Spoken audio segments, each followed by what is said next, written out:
CPM ആണ് കേരളം ഭരിച്ചുകൊണ്ടിരിക്കുന്നത്. ഭരണത്തിൽ എല്ലാവർക്കും അതിർത്തിയുണ്ട്, പക്ഷേ ആരും അത് പ്രകടിപ്പിക്കുന്നില്ല എന്നുള്ളൂ.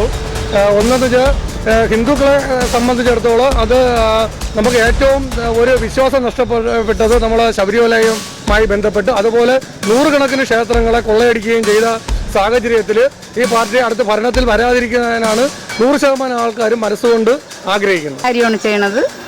ഇനിയും സാറിനെ കൊണ്ട് നല്ല കാര്യങ്ങൾ ചെയ്യുമെന്നുള്ള ഒരു താല്പര്യമുണ്ട്. അപ്പൊ എന്തായാലും അമ്മയുടെ അഭിപ്രായത്തിൽ GR അനിൽ തന്നെ വീണ്ടും നെടുമങ്ങാട് മണ്ഡലത്തിൽ MLA ആവും എന്നാണ് പറയുന്നത് അല്ലേ? തന്നെ ഇദ്ദേഹം പരസ്യം പറഞ്ഞിട്ട് കാര്യമില്ലല്ലോ. ജനങ്ങളെ വാങ്ങിച്ചിട്ട് ജനങ്ങൾക്ക് കൊടുക്കാന്ന് പറയണ ഒന്നും കൊടുക്കുന്നില്ലല്ലോ. ഒന്നും കൊടുക്കുന്നില്ല. അവർ 2500 പെൻഷൻ കൊടുക്കാന്ന് പറഞ്ഞു. ഇപ്പൊ 2000 കൊടുക്കണില്ല.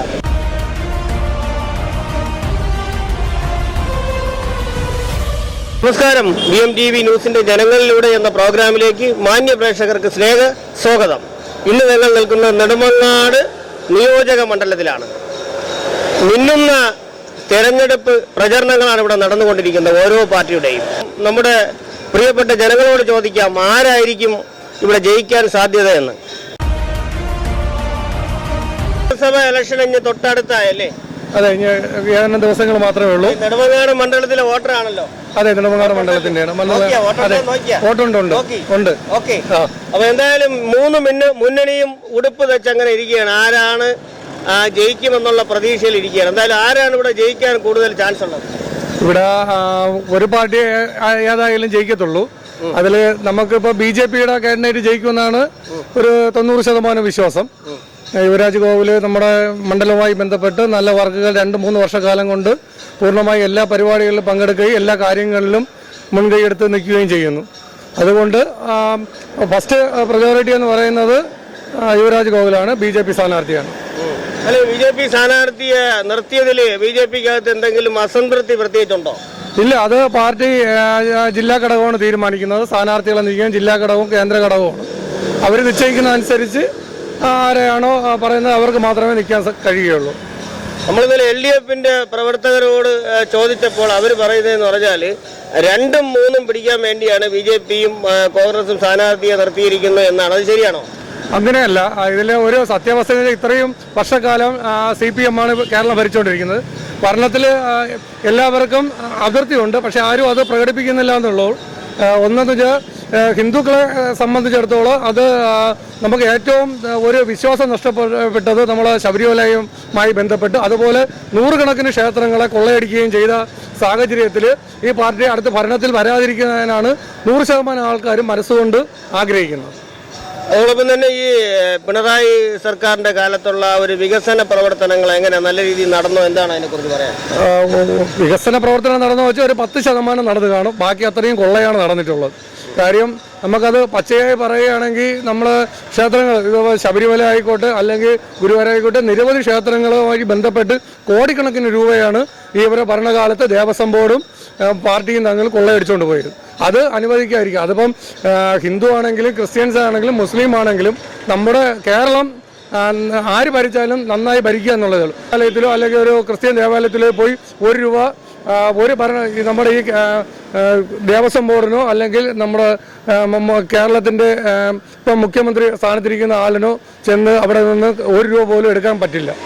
ഹിന്ദുക്കളുടെ ദേവാലയമാകുമ്പോൾ എല്ലാവർക്കും അത് തുല്യ അവകാശം പറഞ്ഞ് നിൽക്കുന്ന സാഹചര്യത്തിൽ ഈ ഭരണത്തിനോട് നമുക്ക് ഒട്ടും താല്പര്യമില്ല. മേഖലയിൽ പ്രവർത്തിക്കുന്ന ഒരാളാണ്. അപ്പോൾ ആ ഒരു മേഖലയിലെ ടാക്സും അതിനെക്കുറിച്ചുള്ള കാര്യങ്ങൾ, ടാക്സിനെ സംബന്ധിച്ച് മോട്ടോർ മേഖല എന്ന് ഏറ്റവും കൂടുതൽ അധപ്പതിച്ചിരിക്കുകയാണ്. കാര്യം ഒരു ആംബുലൻസിനെ സംബന്ധിച്ച് ഒരു 3 മാസം കൂടുന്തോറും ടാക്സ് അടയ്ക്കണം. ഈ ടാക്സ് അടയ്ക്കുന്നതോടുകൂടി ക്ഷേമനിധി അടയ്ക്കണം. ക്ഷേമനിധി ഒന്നിൽ കൂടുതൽ വണ്ടി ഉള്ളവർക്ക് ഈ ക്ഷേമനിധി അടയ്ക്കാൻ ബുദ്ധിമുട്ടാണ്. കാര്യം ഒരു ക്ഷേമനിധി മാത്രമേ ഒരാളിന് കൊടുക്കുകയുള്ളൂ. ബാക്കി അത്രയും അസാധുവായി. അതുതന്നെയാണ് ഒരു മാസം കോടിക്കണക്കിന് രൂപയാണ് ഖജനാവിലേക്ക് പോകുന്നത്. അത് ഇത് വരുന്ന ഒരു ഡ്രൈവർക്കോ അതല്ലെങ്കിൽ അതിൻ്റെ ഓണർക്കോ അതിൽ 1 രൂപ പോലും കിട്ടുന്നില്ല. അതിന് ഇരട്ടി ടാക്സും കൂടി വരുന്നു, ക്ഷേമനിധി കൂടി വരുന്നു, ഇൻഷുറൻസ് കൂടി വരുന്നു. ഇത് റോഡിന്റെ അവസ്ഥയിൽ രീതിയിൽ പുളിയൊക്കെ കുത്തിയെടുക്കുന്ന ഒരു അമ്മയാണ് ഞങ്ങൾ ഇന്നിപ്പം ഈ ഒരു ഇലക്ഷൻ പ്രമാണിച്ച് കാണാൻ പോകുന്നത്. അമ്മ, ഇവിടെ 3 സ്ഥാനാർത്ഥികളും ഓൾറെഡി ഇങ്ങനെ ഉടുപ്പും തച്ചിരിക്കുകയാണ്. ആരാണ് ജയിക്കുക എന്നുള്ളത് അമ്മയുടെ അഭിപ്രായത്തിൽ എന്താണ്? ഇപ്പൊ ഭരിക്കുന്ന പാർട്ടിയോ അല്ലെങ്കിൽ മറ്റു പാർട്ടി ആരാണ് ജയിക്കാൻ ചാൻസ്? ഇവിടെ ആദ്യത്തെ ഇത് നോക്കുകയാണെങ്കിൽ ഇപ്പൊ മാറ്റങ്ങളൊക്കെ ഉണ്ടാവുമെന്ന് വിചാരിക്കുന്നുണ്ട്. ഇടതുപക്ഷ പാർട്ടിയുടെ ആളായിരുന്നല്ലോ നമ്മുടെ GR അനിൽ. അദ്ദേഹം വീണ്ടും ഇവിടെ മത്സരിക്കുകയാണല്ലോ. അപ്പൊ അദ്ദേഹം തന്നെ ജയിക്കാൻ ചാൻസ് ഉണ്ടോ? ജയിക്കും. അത് യാതൊരു സംശയം വേണ്ട. അത് അങ്ങനെ അത്രയ്ക്ക് തറപ്പിച്ച് പറയാൻ കാരണം ആ മനുഷ്യൻ നല്ലൊരു മനുഷ്യൻ. ഞാൻ മുനിസിപ്പാലിറ്റി ഏരിയയാണ്. എനിക്ക് ഇവിടെ ബുദ്ധിമാന്ദ്യത ഉള്ള കൊച്ചുങ്ങൾക്ക് കിട്ടിയ കടയാണ്. അപ്പൊ ഞാൻ അൻസാറിനെ സംബന്ധിച്ചിടത്തോളം ഞാൻ സപ്ലൈയിലൊക്കെ വന്ന് കണ്ടിട്ടുണ്ട്. സാറിന്റെ റൂമിൽ ഞാൻ പോയപ്പോൾ എനിക്ക് കാണാൻ പറ്റിയില്ല. എനിക്കൊരു ലൈറ്റ് ഇവിടെ നമ്പർ ഇടാത്തതുകൊണ്ട് എനിക്ക് ചൂടത്തിരിക്കാൻ പോലും പറ്റില്ല. പിള്ളേർക്ക് അച്ഛനും അമ്മയൊന്നും ഇല്ല. അപ്പോൾ അതിനൊരു ഇതിന് വേണ്ടി ഞാൻ അപേക്ഷ എഴുതാൻ പോയി. സാർ എല്ലാ കാര്യത്തിനും നല്ലൊരു വ്യക്തിയാണ്. പിന്നെ നമുക്ക് വേറെ ഒന്നും പറയാനില്ല. പാർട്ടിക്കാർ പറയുന്നതെന്ന് പറഞ്ഞാൽ ഒരു മന്ത്രി എന്നുള്ള പദവിക്ക് അപ്പുറം സാധാരണ ഒരു മെമ്പർ ചെയ്യുന്ന രീതിയിലാണ് നമ്മൾ അദ്ദേഹത്തെ സമീപിച്ചാലെന്ന് പറയുന്നത്. അതുള്ളത് നല്ലതാണ്. അതുള്ളതാണ്. നല്ല കാര്യമാണ് ചെയ്യണത്. ഇനിയും സാറിനെ കൊണ്ട് നല്ല കാര്യങ്ങൾ ചെയ്യുമെന്നുള്ള ഒരു താല്പര്യമുണ്ട്. അപ്പൊ എന്തായാലും അമ്മയുടെ അഭിപ്രായത്തിൽ GR അനിൽ തന്നെ വീണ്ടും നെടുമങ്ങാട് മണ്ഡലത്തിൽ MLA ആവും എന്നാണ് പറയുന്നത് അല്ലേ? തന്നെ. എന്റെ വിശ്വാസം അത് തന്നെയാണ്. ഞാന് ചെറക്കാനി വാർഡില് ബിജുവിന്റെ വാർഡിലാണ്. ബിജു സഖാവെന്ന പണിയാണ്. ഞങ്ങൾ എല്ലാരും വോട്ടിട്ടു. അതേപോലെ പാർട്ടിയെല്ലാം നോക്കിയത് നല്ലൊരു വ്യക്തിയാണ്. അപ്പൊ നമ്മള് പാർട്ടി ഇതായിട്ട് പറയണതൊന്നുമല്ല. നല്ല കാര്യം, നല്ലൊരു വ്യക്തിയാണ് ഇപ്പൊ നിൽക്കുന്നത്. പിന്നെ നമുക്ക് മാറ്റം ഉണ്ടാവാൻ ഇനി എന്താണ് ജനങ്ങളെ കയ്യിലിരിക്കണം എന്നുള്ള കാര്യം നമുക്കറിഞ്ഞിട്ടുണ്ടാവും. എന്നാലും കഴിഞ്ഞ തവണത്തെക്കാളും 5 വർഷത്തെക്കാളും ഈ ഒരു 5 വർഷം ഭരിച്ചപ്പോൾ ഒരുപാട് മാറ്റം ഉണ്ടായി എന്ന് പറഞ്ഞു കഴിഞ്ഞാൽ ഞങ്ങളെ ഏരിയയിലെ സംബന്ധിച്ചിടത്തോളം നല്ല മാറ്റം ഉണ്ടായി. പിന്നെ ഞങ്ങളെ കാര്യമൊന്നും പറയണ്ട. എൻ്റെ കാര്യം ജീവിതങ്ങളെല്ലാം അങ്ങനെയാണ്. അതുകൊണ്ട് എനിക്ക് അതൊന്നും കൂടുതൽ പറയാനൊന്നുമില്ല. എനിക്ക് ഒന്നും തന്നില്ലെങ്കിലും വേണ്ട, എൻ്റെ കുട്ടികളെങ്കിലും അവർ ആ ഒരു സഹകരണത്തിൽ കൊണ്ടുപോകുന്നുള്ളൊരിത് അനുസരിച്ച് ജയിക്കുകയാണെങ്കിൽ അതൊരു ഇത് താല്പര്യം ഉണ്ടെന്ന് എനിക്കുണ്ട്. എൻ്റെ മനസ്സിലുണ്ട്. അതിന് ഈ മുമ്പോട്ട് പോയാൽ ഇവിടെ ഇലക്ഷൻ അടുത്ത് വന്നല്ലേ? തൊട്ടടുത്തായി. ഏത് പാർട്ടി അധികാരത്തിൽ വരുമെന്നാണുള്ള ഒരു? കോൺഗ്രസ് വരും. അങ്ങനെ കോൺഗ്രസ് വരുമെന്ന് തറപ്പിച്ച് പറയാൻ കാരണം ഇപ്പോഴത്തെ ഭരണ രീതി അതല്ലേ, അതുകൊണ്ടാണ് പറയണത്. ഭരണരീതി ഒരുപാട് വികസന പ്രവർത്തനങ്ങളൊക്കെ വന്നില്ലേ? ഇപ്പൊ നെടുമങ്ങാട് തന്നെ ഒരുപാട് വികസന പ്രവർത്തനങ്ങൾ വന്നല്ലോ. വികസനം എന്ന് പറഞ്ഞിട്ട് കാര്യമുണ്ടോ? വികസനം എന്ന് പറയുന്നത് കാര്യമില്ല. പാവങ്ങൾക്ക് കൊടുക്കാതെ പാവം കൊടുക്കണ്ടേ?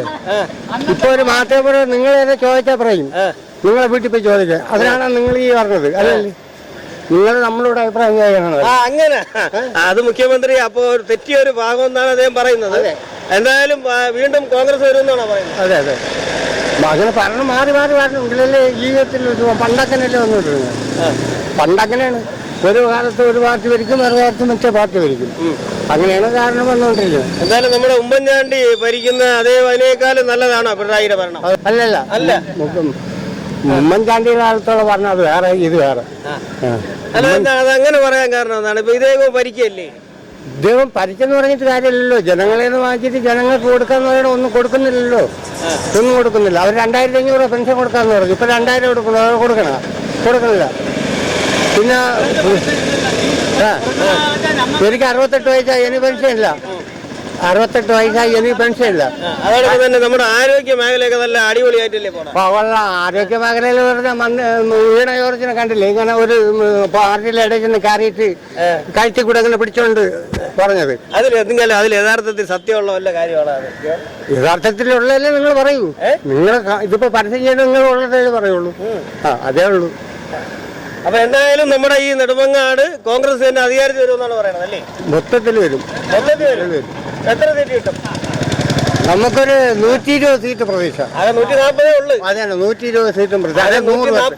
അല്ലെ 100 വെട്ട് സാറേ. എന്നാലും അവർ ജയിക്കണം. ജയിച്ച് അധികാരത്തിൽ വരണം.